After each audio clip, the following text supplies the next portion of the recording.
Assalamualaikum warahmatullahi wabarakatuh. Waalaikumsalam warahmatullahi wabarakatuh. Bismillah, alhamdulillah, wassalatu wassalamu ala rasulillah wa ala alihi wa ashabihi wa mawalah.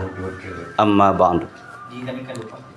Alhamdulillah kita bisa bertemu kembali dalam acara ngabaso ngaji bawaning sono. Kali ini fat kedua yang berjudul Natijah Ketakwaan. Sebelum kita uraikan, mari terlebih dahulu mengartikan ayat yang akan diuraikan, yaitu surah Al-Baqarah ayat 5. Bismillahirrahmanirrahim. Bismillahirrahmanirrahim. Ulaika mereka itu ala hudan berada dalam petunjuk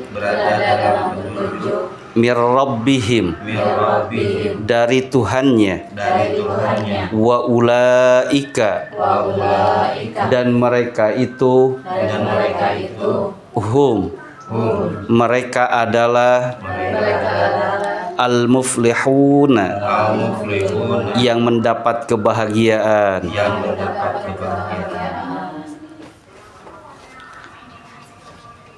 Di dalam ilmu mantik ada yang disebut dengan tasawur dan tasdik. Tasdik adalah menyebutkan nisbat sebuah hukum, sedangkan tasawur adalah merincikan dari nisbat tersebut atau menemukan satu satuan kalimat, itu disebut dengan tasawur. Contoh, pada ayat ke-1 sampai ayat ke-5 di sini bahwa Al-Qur'an akan menjadikan hudan atau petunjuk, yaitu al-muttaqin, kepada orang takwa. Nah, al-muttaqin inilah berarti disebut dengan tasdik. Artinya menisbatkan hudan kepada al-muttaqin, atau al-muttaqin akan mendapatkan hudan. Jadi muttaqin menisbatkan hukum. Disebutlah tasdik. Lantas siapakah muttaqin itu? Maka dijelaskanlah per satu.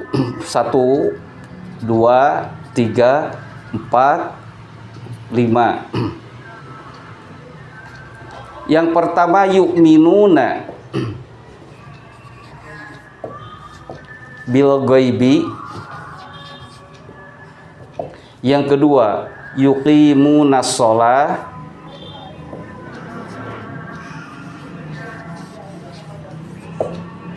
Yang ketiga wa mimma razaqnahum yunfikun, atau langsung saja razaqnahum yunfikun.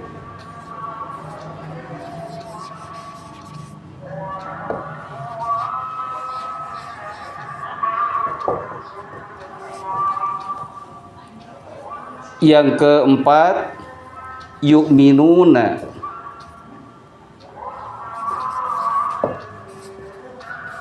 bima unzila ilaika wa ma unzila min qablik.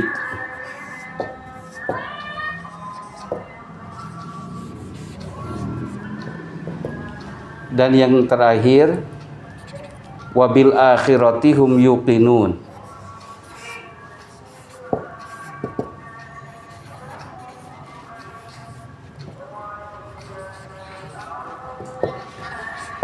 Nah, yang ini maka disebutlah tasawur. Artinya dirinci satu-satuannya. Ketika nisbatnya tasdik, rinciannya disebut tasawur. Nanti hasil dari tasdik dan tasawur, maka inilah akan menjadikan sebuah natijah.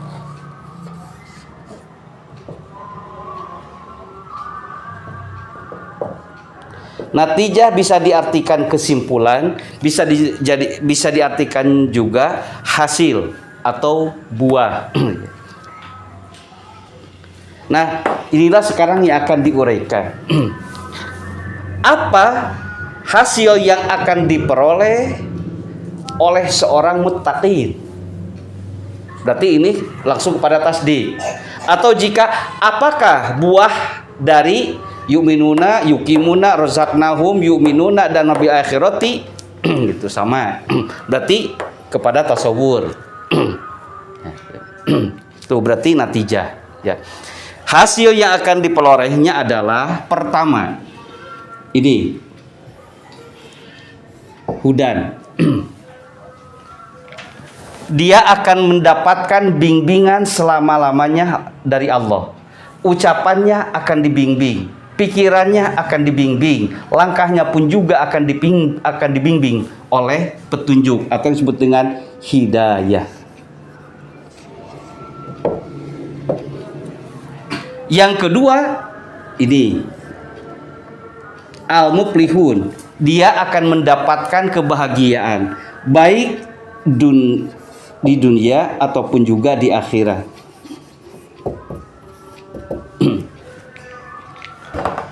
Nah, inilah yang disebut dengan hasil atau sebagai natijah.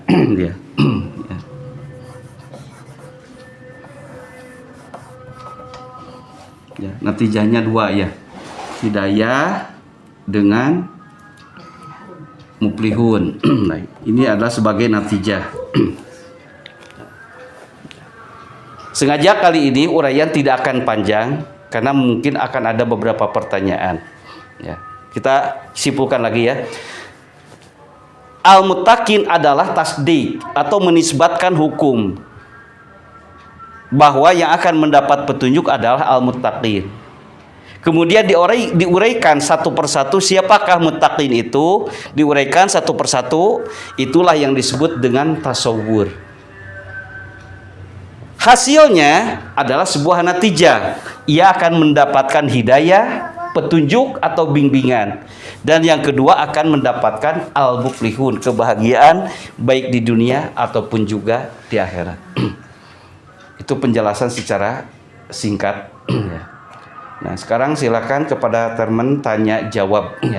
Bagi yang ingin bertanya, silakan. Assalamualaikum warahmatullahi wabarakatuh. Waalaikumsalam warahmatullahi wabarakatuh. Mau bertanya, hal-hal apa saja yang dapat menghalangi petunjuk atau hidayah? Assalamualaikum warahmatullahi wabarakatuh. Saya ingin bertanya mewakili dari Mustami di sini. Siapa saja yang bisa mendapatkan hidayah? Mungkin sekian. Pertanyaan yang sangat baik. Ada dua pertanyaan. Yang pertama, siapa saja yang akan mendapatkan hidayah, dan yang kedua, siapa yang terhalang dalam mendapatkan hidayah. Perlu kita ketahui bahwa hidayah itu memiliki tingkatan. Tingkatan pertama adalah yang disebut dengan hidayatul ghoriza. Tingkatan kedua hidayatul hawas. Ketiga hidayatul akli. Yang keempat hidayatul din.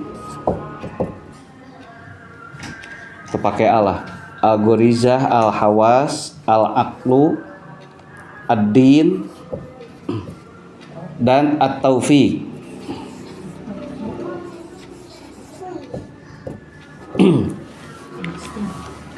Hidayah ada yang diberikan oleh Allah kepada semua makhluk, baik manusia, hewan, tumbuh-tumbuhan, air, dan sebagainya. Itu diberikan oleh Allah kepada semua makhluk. Namanya disebut dengan ghoriza, insting. Manusia punya insting, hewan diberikan insting. Hewan akan paham ketika oleh kita panggil, bukan karena yang lain, tapi karena instingnya. Dedaunan bisa bergoyang ketika ada angin, itu karena oleh Allah sudah diberikan goriza. Air pun juga akan bergoyang ketika ada angin atau oleh kita pegang, karena ada insting. Yang kedua yaitu hidayatul hawas. Ini adalah hidayah atau petunjuk indera. Nah, yang diberikan indera hanya dua, yaitu manusia dengan hewan. Tumbuh-tumbuhan tidak, dedaunan tidak, batu tidak, tanah pun juga tidak. Hanya manusia dengan hewan saja yang memiliki indera. Makanya hewan bisa melihat, bisa tahu siapa orang yang akan berbuat jahat, orang yang akan berbuat baik, itu pun juga karena inderanya. Apalagi manusia. Yang ketiga, hidayatul aqli, yaitu hidayah akal. Nah, ini hanya manusia saja yang diberikan. Tumbuh-tumbuhan tidak, air tidak, hewan tidak, hanya manusia. Kalaupun nanti ada perbedaan ulama, ada yang mengatakan selain manusia, malaikat juga diberikan akal. Tetapi kebanyakan malaikat itu tidak diberikan akal. Ya, kalaupun itu ada kontroversi atau perbedaan pendapat. Cuman yang jelas, yang diberikan akal itu hanyalah manusia.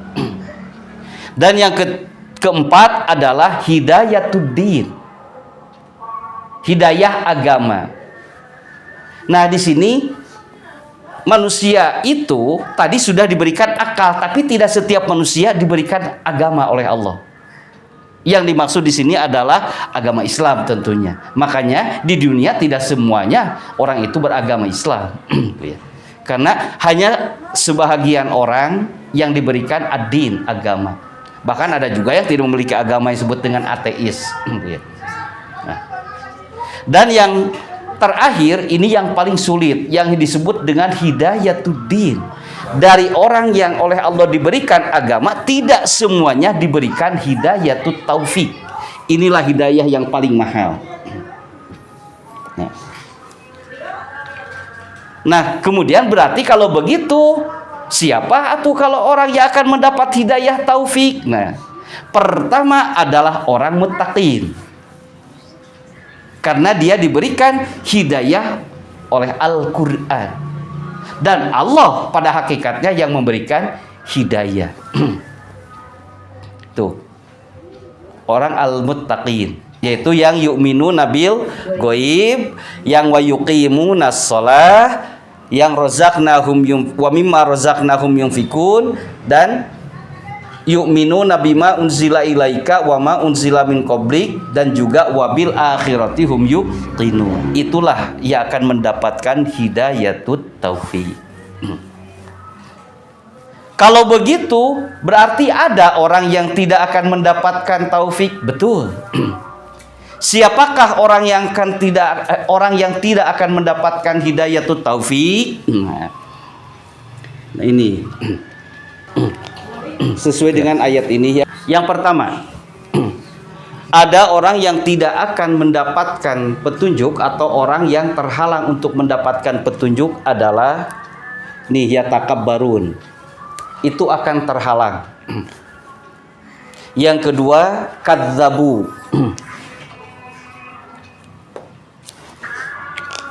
Orang inilah yang tidak akan mendapatkan petunjuk. Bukan Allah tidak mau memberi, tapi hatinya karena sudah terhalang. Jadi hatinya sudah terhalang. Hatinya terhalang oleh ketakaburan, hatinya sudah terhalang oleh kebohongan, sehingga sulit untuk mendapatkan petunjuk. Logikanya seperti begini. Ketika misalnya orang akan masuk pintu, cuman dalam pintu ada penghalang, gitu. Jadi orang itu sulit untuk masuk karena pintunya terhalang. Petunjuk masuk ke dalam hati, atau hidayah itu masuk ke dalam hati. Hatinya sudah ada yang menghalangi sehingga sulit untuk masuk. Tuh. Karena oleh Nabi hidayah, ya, hidayah itu masuknya ke dalam kolbun. Hidayah akan masuk ke dalam kolbu. Hidayah diibaratkan air hujan, qalbu diibaratkan kepada tanah. Ya. Tanah akan basah ketika ada air hujan. Tanah tidak akan basah kalau tidak ada air hujan. Tetapi terkadang air hujan ada, tapi tanah itu tidak bisa menerima. Makanya tanah di sini ada tanah yang subur, ada yang tandus. Begitu pula hati juga ada yang subur, ada yang tandus. Ya. Hati yang subur ketika Al-Quran datang, ketika nasihat datang, maka hati akan menerima. Tapi ketika hatinya tandus, Al-Quran datang tidak akan menerima, nasihat datang tidak akan menerima. Persis seperti tanah yang tandus. Ketika air hujan turun, tanah yang tandus tidak sanggup menerima. Justru ia akan terjadi longsor karena tanahnya tandus. Tapi kalau subur pasti akan menerima, sehingga menumbuhkan tumbuh-tumbuhan. Itu ya, bagi tanah yang subur. Itulah mungkin ya jawaban dari dua pertanyaan tadi. Mungkin kalau masih ada.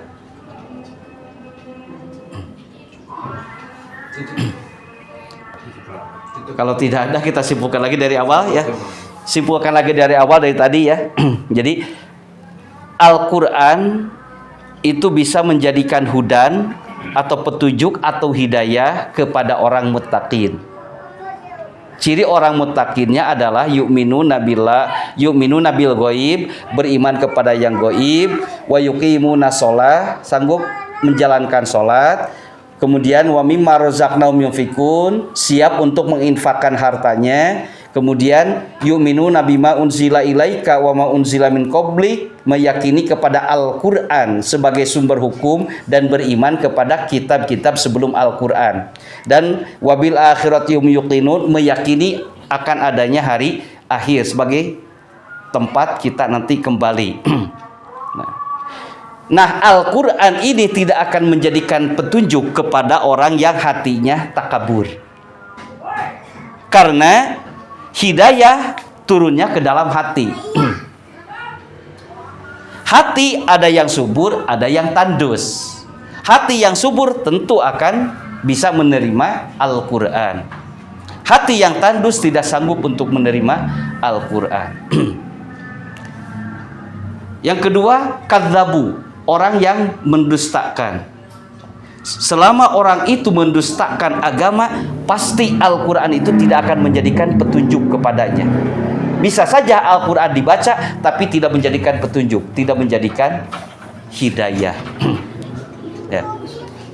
Dan juga kita ingat, hidayah itu bermacam-macam. Ada hidayah yang diberikan oleh Allah kepada semua makhluk yang ada di dunia ini, yang ada di alam semesta ini, yaitu goriza. Ada juga yang diberikan kepada beberapa makhluk seperti manusia dan hewan, yaitu hidayatul hawas. Ada yang diberikan kepada manusia saja, hidayatul akli.